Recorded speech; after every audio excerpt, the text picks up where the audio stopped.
안녕하세요. 정글북의 북마정입니다. 살다 보면 억울한 일을 당하는 경우가 많습니다. 가장 열받는 경우가 내가 하지도 않은 일을 했다며 죄인 취급을 당하는 경우인데요. 이런 일을 당하고 주변 사람들의 손가락질을 받으면 정말 죽고 싶을 겁니다. 옆에 기사를 한번 보시죠. 화성 동탄경찰서 경찰들이 작년 6월에 한 여자의 신고만 믿고 성범죄 혐의로 20대 남성을 입건해서 가해자 취급하다 신고가 허위란 것이 밝혀지면서 무고로 처리된 사건입니다. 피해 남성에 따르면 수사 절차 규정을 어기고 불쾌감을 주는 언행도 했다는데 경찰인가요? 견찰인가요? 여자가 말하면 신고고 남자가 말하면 헛소리입니까? 이렇게 엉망진창으로 수사해서 무고한 사람을 전과자로 만들 뻔했으면서도 밖에 나가서는 수사 잘한다고 의기양양하게 다녔겠죠. 더 놀라운 건 경기 남부경찰청의 감사 결과 2023년 1월부터 해당 서에서 수사했던 성범죄 사건 500건 중에 7건의 수사가 미흡한 것으로 드러났다는 겁니다. 경기 남부경찰청은 수사가 필요한 부분은 재수사를 지시하고 절차 위반 사례는 교육을 진행했다고 하는데 정말 그 밥에 그 나물이라고 할 수 있습니다. 교육이 아니라 담당자 모두 감옥으로 보내야죠. 피해자로 몰린 남성 입장에서 한번 생각해 보세요. 그냥 미안하다고 하면 끝날 일입니까? 국민을 고작 이 정도로 생각하면서 무슨 수사권 독립을 주장하는 겁니까? 깜냥도 안 되면서. 전 이 뉴스를 듣고 정말 우리나라는 평범하게 산다는 게 운이 좋아서 그런 거구나 생각을 하게 됐는데요. 함부로 휘두르면 절대 안 되는 국가폭력의 위험성에 대해서 경각심이 전혀 없는 국내 경찰들의 수준을 그대로 보여준 사례라고 보고 있습니다. 실제로 국가폭력이나 거대 기업의 힘 앞에서 개인이 저항하기란 거의 불가능한 게 현실이거든요. 결국 인간 사회에서 중요한 건 윤리 시간에 배운 정의가 아니라 실질적인 힘이라는 교훈을 명백히 보여주는 사건이죠. 힘이 없으면 정의는 그냥 공연물이라는 겁니다. 개인뿐 아니라 국가 간 관계도 결국은 힘의 논리가 좌우한다는 걸 알 수 있습니다. 우크라이나 지원을 끊겠다고 일방적으로 선언한 트럼프를 한번 보십시오. 미국만 철석같이 믿고 전쟁을 끌어온 우크라이나는 이제 사람은 사람대로 죽고 땅은 땅대로 뺏기게 생겼습니다. 국내에 미국이라면 무조건 찬양하는 사람들, 이제 환상에서 깨어나십시오. 미국은 자기들 이익이 없으면 그냥 내치는 나라예요. 미국이 어떤 나라며 어떤 논리로 움직이는지 더 궁금하다면 펜타곤 출입기자 출신인 김동현 씨가 쓴 우리는 미국을 모른다를 읽어보기를 권합니다. 서론에서 왜 힘의 논리를 이렇게 길게 이야기했냐 하면 무협소설의 배경이 되는 무림에서 가장 앞서는 논리가 바로 강자존, 약육강식이기 때문입니다. 무림에서 잘잘못을 가리는 건 당사자가 힘이 있을 때 비로소 가능한 이야기입니다. 나는 365수인데 상대가 절정고수이거나 구대문파 혹은 무림세가라면 시비를 가리는 행위 자체가 지옥행 열차 티켓이나 다름없습니다.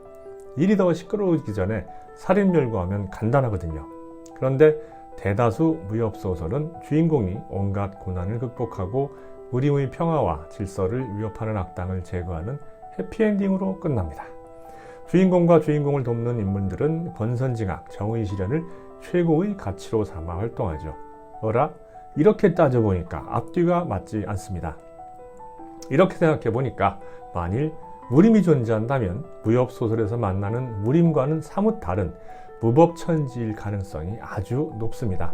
좌백 작가는 이러한 의문점에 기반해서 무협소설에서 관습적으로 사용되는 권선징악 부도의 설정을 비틀어 단편소설 무협지를 썼습니다.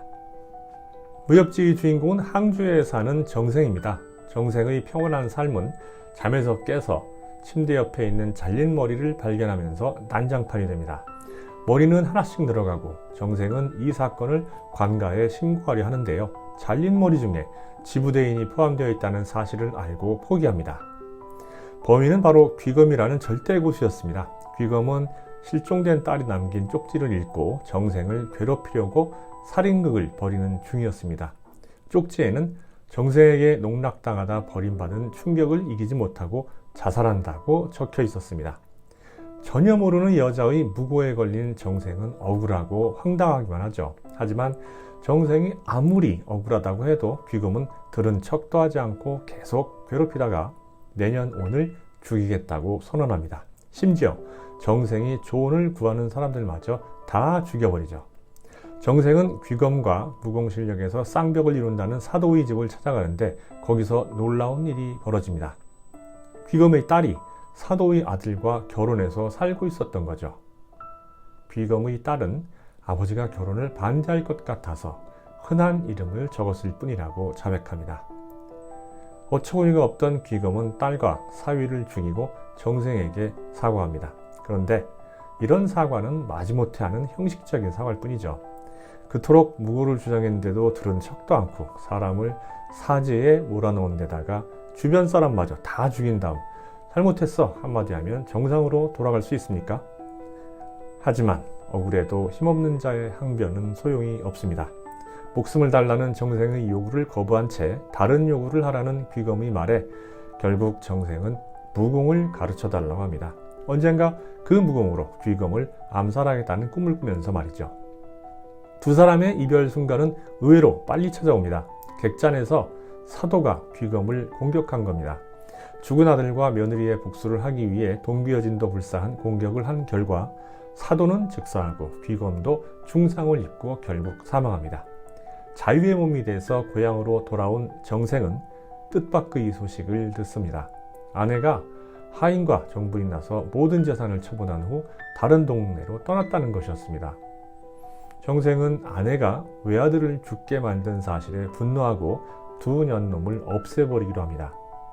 순검과 시비가 붙은 끝에 순검을 살해한 정생은 귀검에게 당한 것과 똑같은 방식으로 복수하기로 하죠.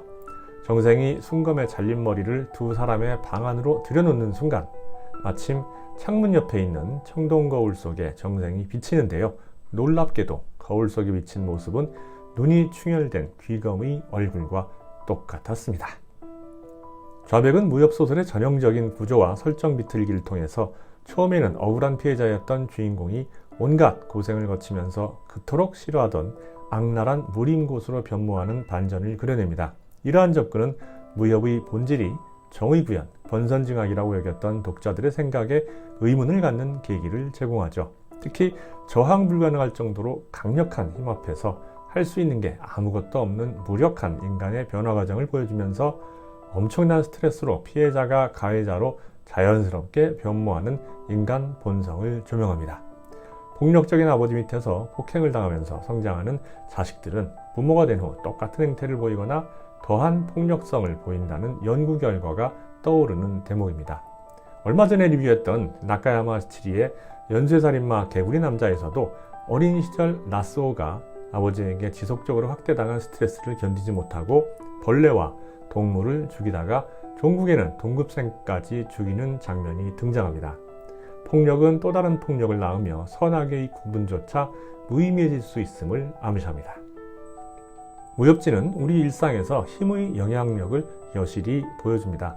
힘은 정치적 영향이 될 수도 있고 재력이 될 수도 있으며 순수한 육체적 능력을 의미할 수도 있습니다. 최소한 힘이 있어야 억울한 일을 당해도 반박할 수 있고 스스로를 지킬 수 있다는 사실과 함께 무협소설의 새로운 지향점과 주제를 알려줍니다. 강자존의 논리를 펼치면서 뻔한 권선징악 구조를 반박하는 장편 무협 작품이 있나 생각해 보니까 문득 우각의 화산고엄마가 떠오르네요. 너무 자기적인 데다가 먼치킨물이라 그다지 좋아하는 작품은 아니지만 무림에서 다른 무엇보다도 힘의 가치와 위력을 적나라하게 보여준다는 점에서는 무협지와 어떤 면에서 맥락이 이어진다고 봐도 좋겠습니다. 좌백의 단편 무협, 무협지에 대한 북마전 평점은 8.3점입니다.